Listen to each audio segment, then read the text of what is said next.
coming up on Nebraska Stories, Omaha's growing catwalk cachet. Mixing sports, art, and some overspray. The sounds of 100-man harmony and a majestic migration.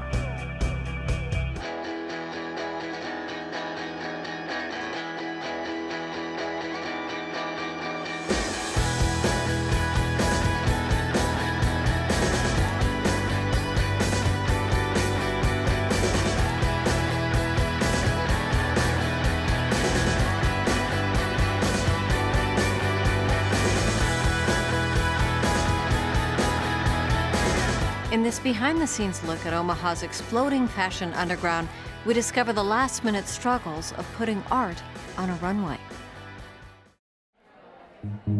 Like maybe some shoulder rotation. There we go.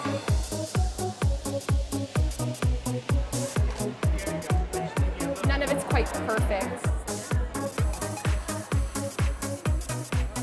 It's super flattering. Can you just close the space between you two a little bit there?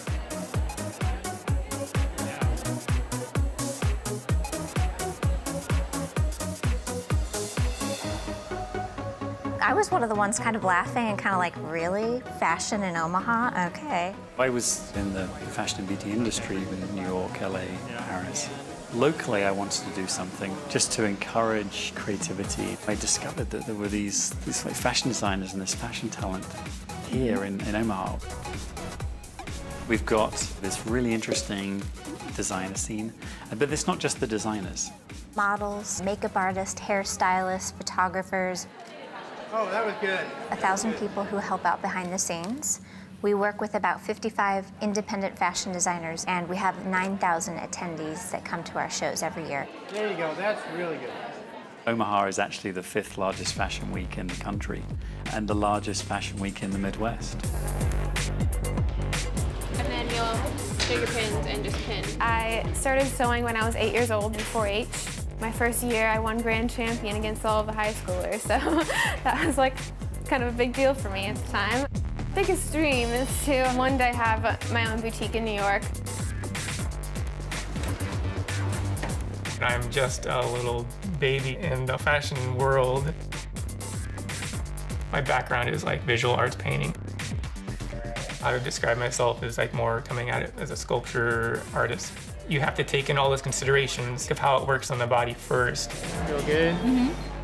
I don't disregard that for the sake of making a piece of art. I've always had a love for fashion. In the past, I've kind of been ashamed of my culture. Since I moved here from Africa when I was 6 years old, you know, I had to learn English. I had to like adapt to the American culture. I guess I kind of lost myself in it. So now this collection, it really means a lot to me. So I'll be using the main inspiration here, which is the fabric from West Africa. I'm always going to be African, so it's very, very special to me. I started sewing when I was 15, and I needed to make a homecoming dress for myself. It started out of necessity. I am self-taught. I want to do these shows and push my limits, push the other designers. Let's step it up another level. I definitely believe that fashion is kind of a form of art. You have the illustration, pattern making, kind of like architecture, the actual construction of the garment, which is kind of like sculpting. I definitely want people to say, I'm wearing Quentin Lovelace. So we start off here, and I think I'm gonna have this cape be the opening look. This is an exciting day. We all get to review the work they've done. So this is my first fashion week ever fashion show, so... Good, well, we're excited to have you. Yeah. Our Fashion Institute Midwest selection panel will meet with each designer, score the collection. Isn't she gorgeous? And the top scores then make it into the finale. Did you pick the yellow after you found this? Some of it is constructive criticism. The hope is that the designer will take that advice and use it, because we still have 3 weeks until showtime. I love that. Good job. Thanks.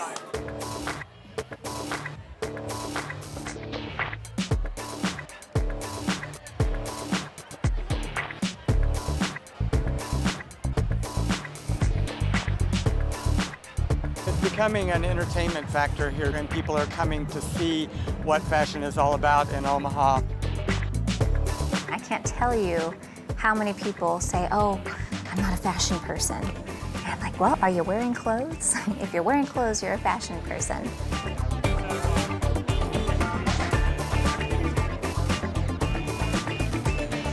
It's okay to express your individual style. It's a fun thing to see how people bring that to life on the red carpet.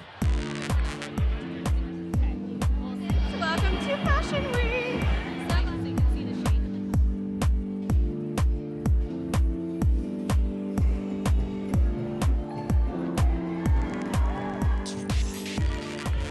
Can you walk in them? It was pretty hectic. You know, we had a lot of quick changes and a lot of models just coming out of nowhere. I just need to get them dressed. This is fine. Are you sure? Yeah, it's fine. Even though it's like crazy, you still love every minute of it.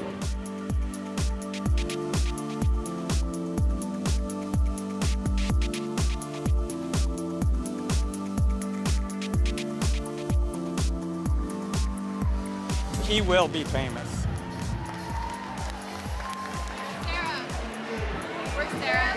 Once I got backstage, it's like boom, boom, boom, like gotta do this, gotta get them in line. What I usually do personally is get them dressed one by one so I know that they're runway ready. Ellie! Ellie! Okay, get it on and then give it back to me really quick. I had to do 10 models in about, I'd say 15 minutes. I had volunteers telling me, hey, we gotta go, we gotta get them in line. I'm like, I know, they need clothes, like they can't go on the runway naked.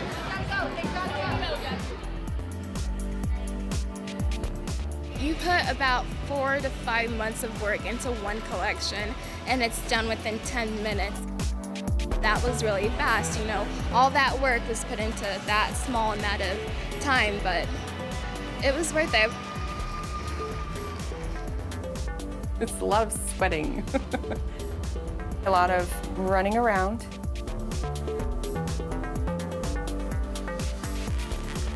I feel like it's my best work, and I want to keep growing. I'm very proud of it. Buff is a veteran of all veterans. Her designs, they come from deep within her.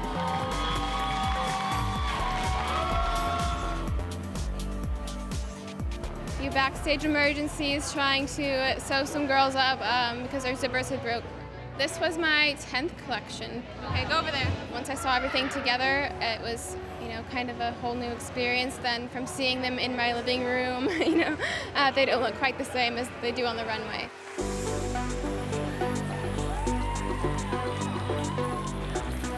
She's just, you know, very, very talented. Very driven. She's very dedicated to this art. She'll go far. She's just emerged into this young woman now from that little girl that used to sit and sew these things. Hold that right there. Turn around. There was a lot of changes that had to be made, and I had to stay on top of like the itinerary, and that's always kind of stressful. I love how things are starting from liquid and then you turn them into something and become solid. They look hard, but they're really flexible and soft. It's all the juxtaposition of the hard and soft that I'm going for, but in reality it's all soft, and so it's really easy to wear.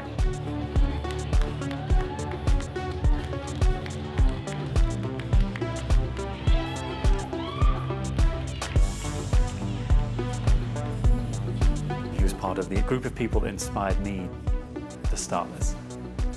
He creates his own fabrics out of silicone. He's just very, very, very creative. He's now starting to get recognition. He's got a showroom in LA. He's just crazy, crazy talented. But until he had this opportunity, he wouldn't have necessarily known that. He's this genius. All of that detail is all hand molded. We'll see him in LA. He'll be in the movies industry. Within the next red carpets, they'll be wearing his looks out there.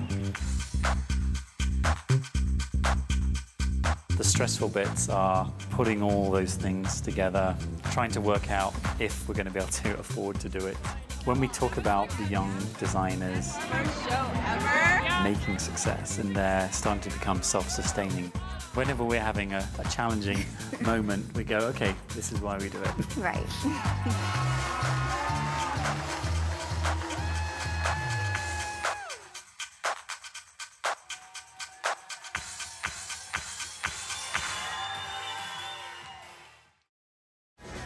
From Ali to LeBron James, meet the man who's become the premier sports artist of his generation. And he does it all from his home in Imperial.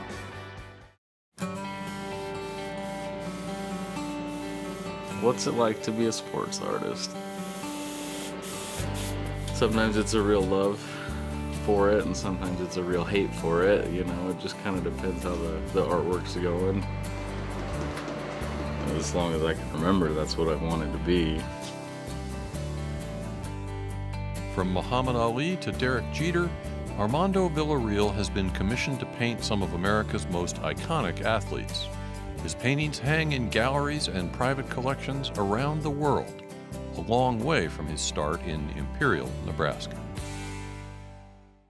The first thing I ever remember doing would have been the Dallas Cowboys in, I think, first grade. When I was in third grade, I had another football drawing in crayons. That one made it to the state art show, so they made a big deal out of it. There was a lot of stuff I painted, but sports art, there's just something about it. Growing up in Imperial, Armando never had a strong art influence until he had Mr. Hainline as an art teacher. He was a high school kid, there's no doubt about it. Day to day, come in with the fire lit and the passion and accomplish a tremendous amount of work in his imagery. And the next time you'd see him, there'd be the possibility that I'm just not in the mood today, kind of the typical artist roller coaster. So trying to motivate him was probably the biggest obstacle. I was not the best art student. I'll be the first to admit that. I listened. I didn't exactly pay attention. I think that was probably the only F I ever got in high school was in art class. Hainline was always the guy that, you know, if reach for the stars, you can always take the moon, you know, it just, you know, there's something about you that you can do it. And granted, he probably told all of his kids that.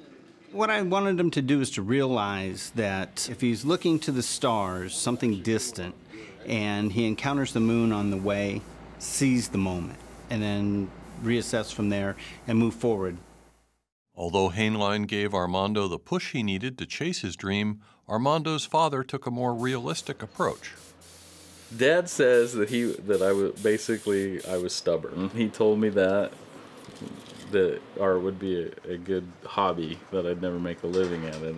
Yeah, that's pretty sound fatherly advice for anybody else, because, I mean, seriously, who makes a living as an artist? You know, if you want him to do something, you tell him the opposite. I don't want you to do this. He would do it. There's probably a little bit of truth to that. So he kind of had to do that, and yet he wasn't where he needed to be. So I had to give him, you know, you're going to have to either get better at this, or you're going to have to go find a real job. Whether he was, you know, using some reverse psychology on me or not, I'm not sure. But it was good motivation either way. And it could have gone either way. You know, he could have said, well, Dad's right. I'll never be an artist, so I will find a real job.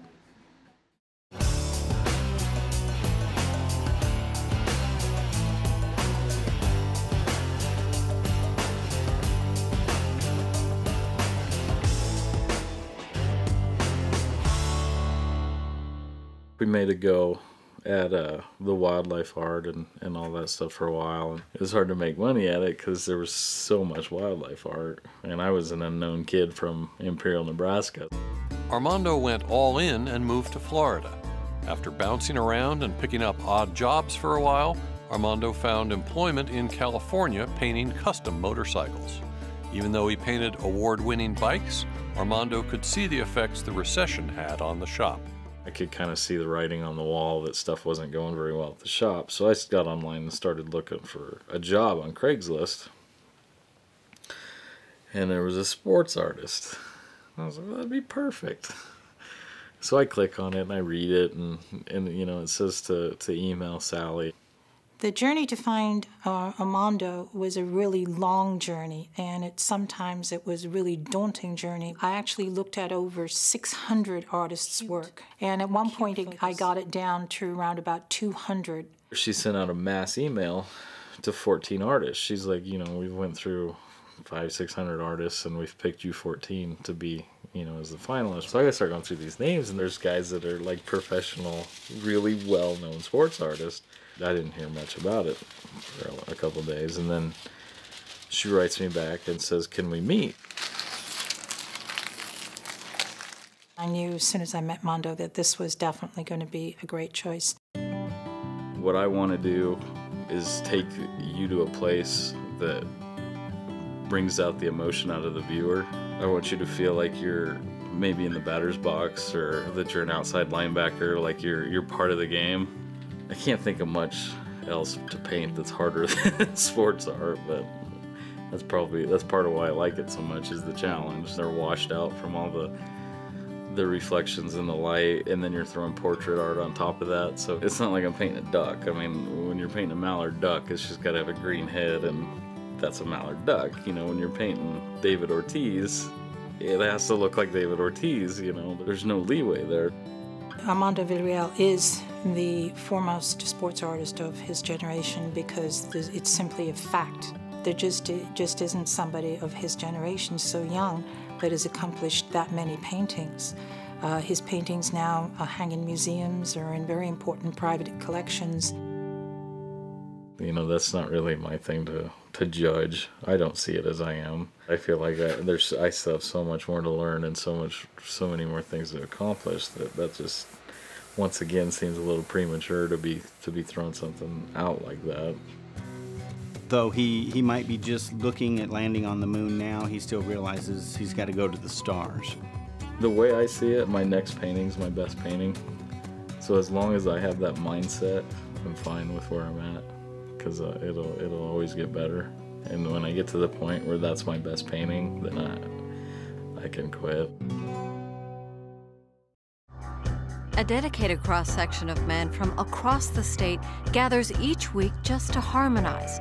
That might be why Pathfinder Chorus sings barbershop better than just about anyone in the world.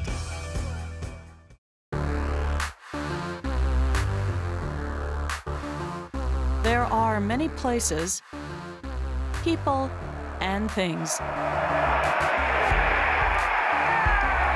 that are recognized as uniquely Nebraskan. But there is one that may be more well-known outside our state than within it. Here we go. I could not put down my sword when justice was my right. I feel that this organization, this group, is the best kept secret in the state. Make them hear you. A secret that's unfolding as this group of doctors, farmers, bankers, educators, students, and, well, just about every other occupation opened their mouths to sing in barbershop harmony. We've got guys from Omaha, Lincoln, Beatrice, Grand Island, Sioux City, places in Iowa that come here each and every week, and that's amazing. Actually, there's plenty of amazing things about the Pathfinder Chorus. For over 40 years, they've been meeting nearly every Monday night in Fremont for practice. And they're good. Of the 800 barbershop choruses in the world, the Pathfinders are ranked among the top 20. Yeah, let's hear it for row 5, man. Way to go. The Pathfinder Chorus, in my opinion, is not a normal barbershop chorus. It just isn't. These guys they're relentless when it comes to loving this hobby and loving to sing. The all-volunteer organization first formed in the late 1940s, but disbanded after 3 years. In 1972, men from the original group organized the current Pathfinder Chorus, and it's been going strong ever since. I think you look at a chorus like the Pathfinders, and they're doing everything right from a cultural standpoint. You look at most major choruses, they're in a big metropolitan area. I don't mean to sound disrespectful, but to see this smallish town with this massive barbershop chorus that has anywhere between 80, as high as 120, they sing all over the place and regularly. They show up in spades, and they love it. expression along old Harlem way that tells you when a party is 10 times more than gay. Barbershop music emerged in the mid-19th century and is a uniquely American art form. Heavily influenced by Negro spirituals and Southern gospel, it's sung a cappella, and the harmonic vocals are broken into 4 parts: bass, baritone, lead, which carries the melody, and tenor. The good old summertime.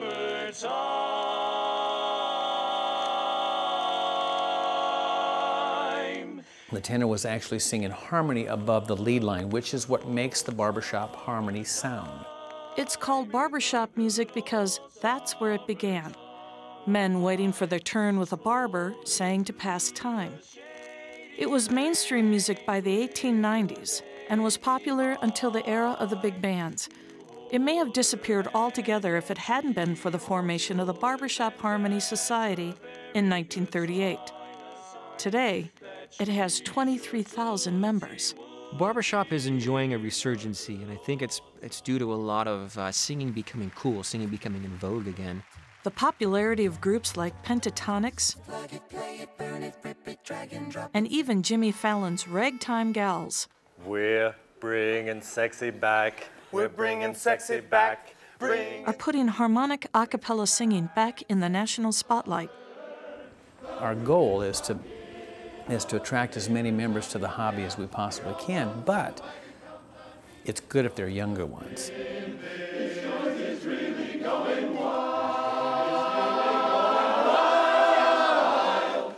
32 years ago, I decided to walk in one night and go there, and I was hooked on it.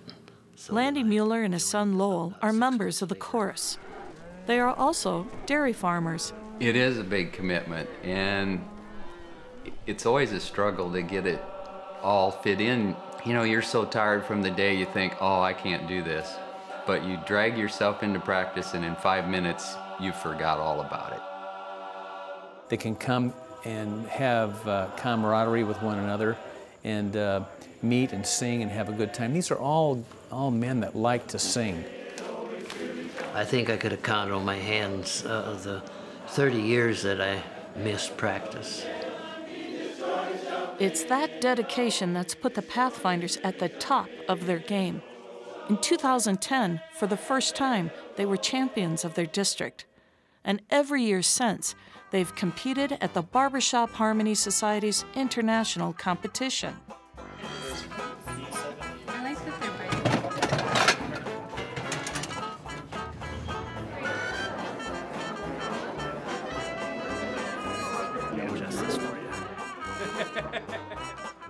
Tonight, the Pathfinder Chorus is performing for the home crowd as they help the Lead Center celebrate its 25th anniversary. Feel the good vibration. What a fine sensation. We have risen to such a high level. I'm amazed that there are still so many people that don't know we even exist. I want to just stand up and scream it from the mountaintops because these guys are so proud of this and what they've been able to accomplish from all walks of life.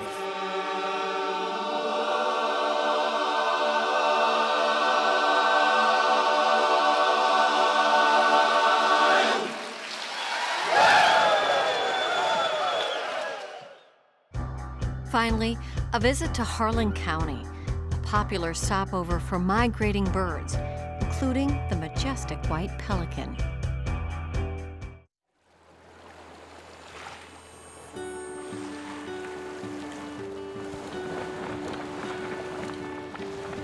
We chose to highlight the pelicans because they're very special. They seem to resonate with people. Pelicans are kind of one of our B-52 bomber birds, if you will. Just humongous wingspan, 7.5 to 9 feet. The Harlan White Pelican Watch runs from March 1st to April 15th, and that is essentially just the time period when we can almost guarantee that pelicans will be on the lake. Visitors have come from Florida, Alaska, Canada, from Maine to California. Know that this is the flyway for the cranes, and that was our first objective, was to come and take a look at the cranes. And then Betty found that the pelicans are getting to be a big thing here, or have been a big thing, but just getting noticed. So she said, we need to go see the pelicans. So here we are. The Harlan County Reservoir is the second largest body of water in the state of Nebraska. We also are one of the largest bodies of water within the North American Central Flyway. And because of that, we see hundreds of species come through here. It's very relaxing, and it's a good thing to do outdoors. They sure are graceful, too, when they're up in the air. To see something so natural as this has just been wonderful. To see the cranes and then now these pelicans in such mass numbers is pretty unusual. Great fun, and it's an easy hobby, and most people can do it, and it's just enjoyable. Right, even when it's 32 degrees out, it's good birding weather.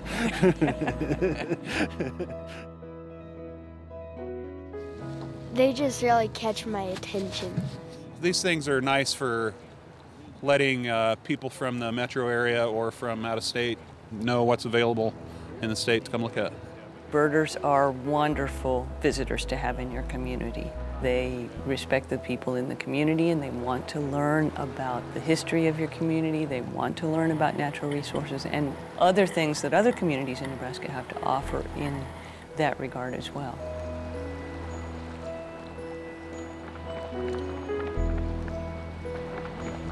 Bird watching is something we can do literally any day of the year. Just something to do that's really relaxing, and it can be pretty fulfilling.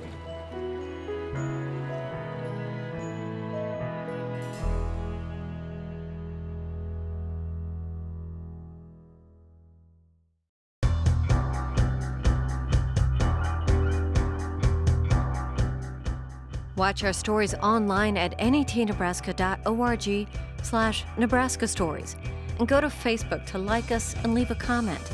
Join the Nebraska Stories conversation. Nebraska Stories is funded by the Margaret and Martha Thomas Foundation and the Nebraska Office of Highway Safety. Sustained funding for arts coverage on Nebraska Stories is provided by the H. Lee and Carol Gendler Charitable Fund and the Nebraska Arts Council and Nebraska Cultural Endowment.